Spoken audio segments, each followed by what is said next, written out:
Tu te souviens de la dernière fois où tu as ouvert ta copie et que tu as vu un août 2020 qui t'a fait mal au ventre?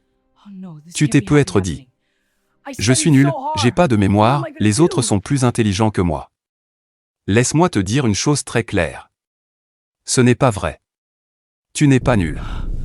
Tu n'as juste pas encore appris à utiliser ta mémoire correctement. Dans cette vidéo, je vais te montrer la technique qui m'a fait passer de 8 à 16. Et que n'importe quel étudiant français peut utiliser, à partir d'aujourd'hui. L'école, le lycée, la fac. Ce n'est pas juste des notes sur un papier.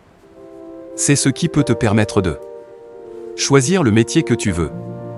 Gagner ta liberté. Prouver à toi-même que tu es capable de plus que ce que tu crois. Tes résultats ne définissent pas ta valeur. Mais ils ouvrent ou ferment des portes. Et la bonne nouvelle, c'est que ta mémoire, ta concentration, ça se travaille. Comme un muscle. Si aujourd'hui tu te sens perdu, que tu n'arrives plus à retenir tes cours, reste jusqu'à la fin. Tu vas repartir avec un plan clair, concret, pas de la théorie vide. Soyons honnêtes. Tu es censé retenir des dizaines de pages en histoire, SVT, droit, médecine, économie. Alors qu'en même temps, ton téléphone vibre toutes les 2 minutes. Tu as la pression des parents, des profs, des concours. Et parfois zéro énergie parce que tu dors mal, tu stresses. Résultat? Tu révises la veille, tu relis ton cours 3 fois. Et le jour du contrôle, trou noir. Tu te dis: j'ai pas de mémoire. C'est mort pour moi. Non. La vérité, c'est qu'on t'a appris à relire. Mais pas à mémoriser. Et c'est là que la technique dont je vais te parler peut changer ton année. Voilà ce que j'ai fait pour passer de 8 à 16. 1. La répétition active, et pas juste la relecture. Arrête de simplement relire ton cours. La mémoire se construit quand tu rappelles l'info sans regarder. Méthode simple. Tu lis un petit bloc de ton cours, 5 à 10 lignes. Tu fermes ton cahier. Tu essaies de redire l'essentiel à voix haute ou par écrit. Tu rouvres, tu corriges, tu recommences. Tu forces ton cerveau à chercher l'information. C'est ça, la répétition active. C'est inconfortable au début, et c'est exactement pour ça que ça marche. 2. Les chaînes d'images pour mémoriser plus vite. Ton cerveau adore les histoires et les images. Pas les phrases longues et abstraites.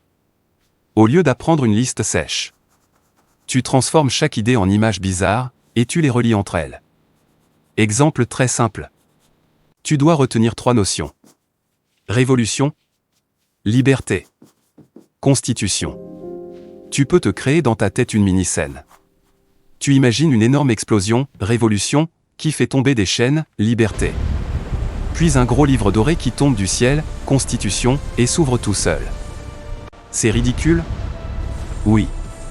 Mais c'est mémorable. Et ta mémoire adore le ridicule.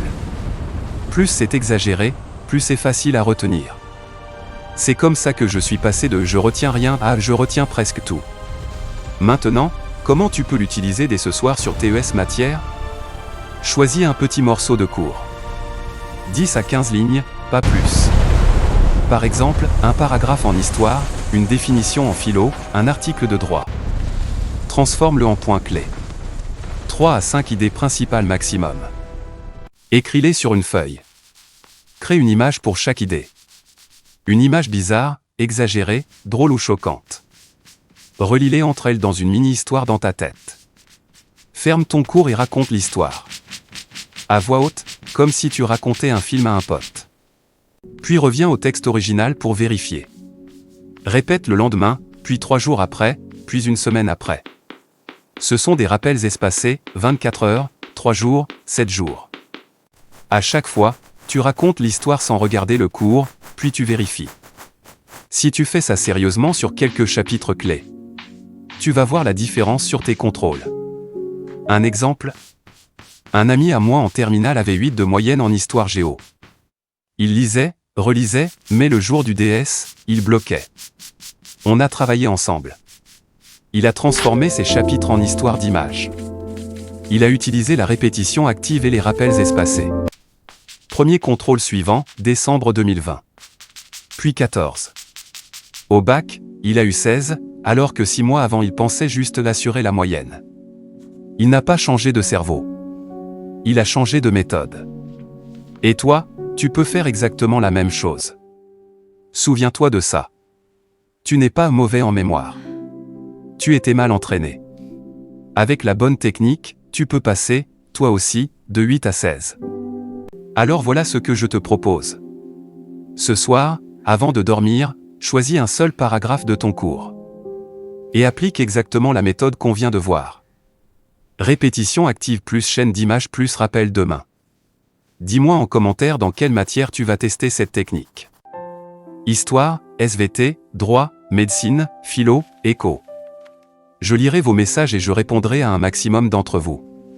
Si cette vidéo t'a aidé, mets un like, abonne-toi à la chaîne. Et active la cloche pour d'autres vidéos sur la mémoire, la motivation et les méthodes de révision. Ton futur n'est pas décidé par ton dernier août 2020.